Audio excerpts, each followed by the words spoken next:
We all know to be careful around certain chemicals like pesticides and herbicides, but we even need to be wary around household products and take certain precautions. Today's lesson is on the risks of hydrocarbons to both the environment and ourselves and how we can mitigate some of them. So off-gassing is the release of volatile organic compounds from building materials. This would be automobile or homes as well.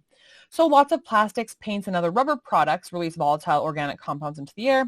And we notice this when we open up new items and they have a little bit of a smell.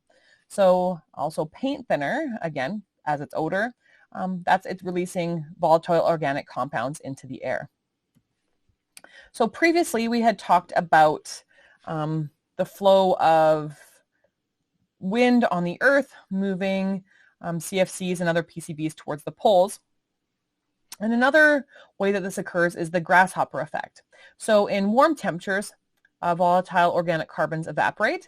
And then as air moves in the upper atmosphere, these volatile organic compounds are moved to colder places through wind.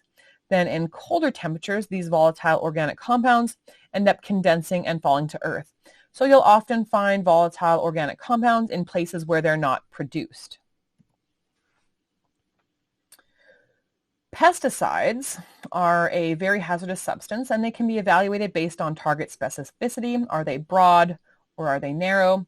The toxicity, their persistence in the environment, and the existence or evolution of resistant strains of organisms to these pesticides. So insecticides typically are able to kill insects, but insecticides also, depending on how they work, will kill other organisms that come in contact with it. Herbicides are intended to remove unwanted plants that compete for nutrients and sunlight that affect the growth of our desired plants.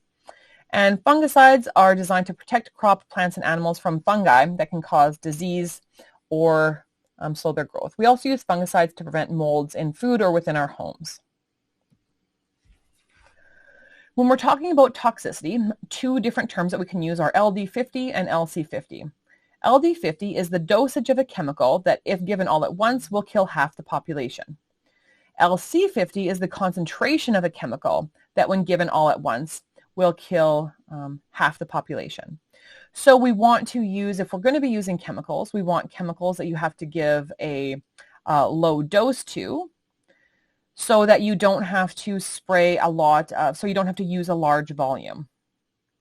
Ideally, you also want to have a toxin that breaks down in the environment.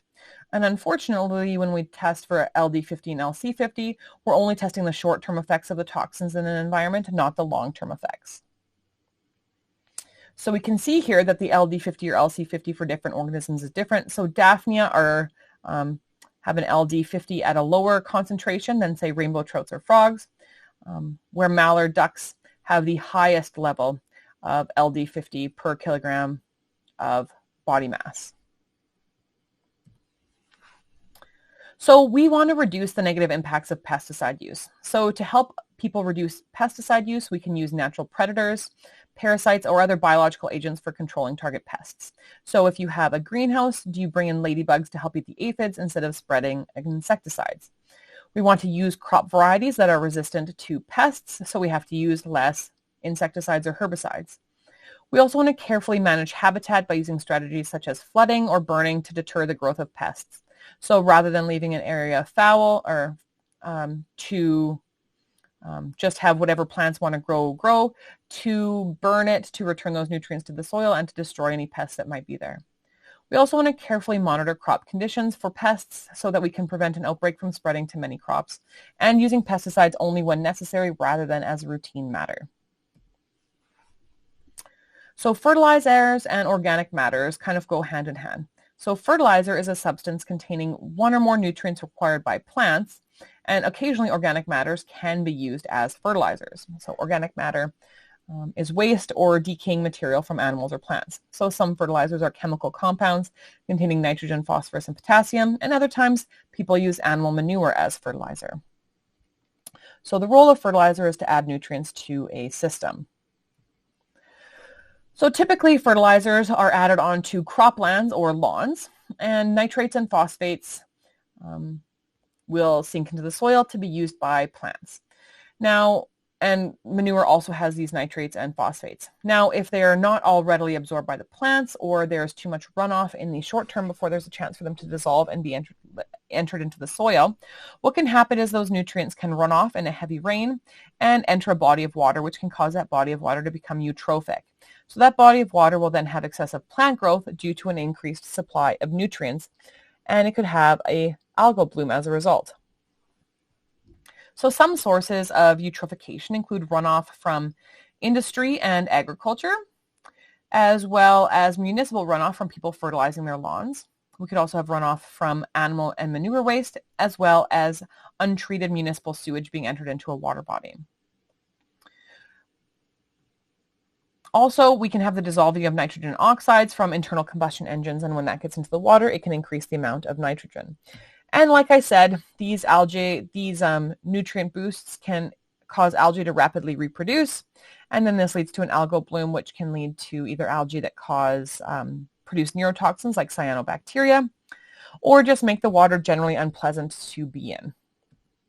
So in 2012, here's an aerial image of Pigeon Lake in Alberta, where you can see that the algae had created a thick layer on the top of the lake.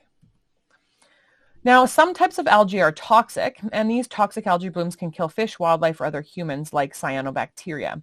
Now, though there are rare ones of like red tides, in Alberta, cyanobacteria is becoming more common. So if you have blue-green algae, you're advised to stay out of the water, keep pets and small children out of the water, and if anything enters the water, to rinse it off.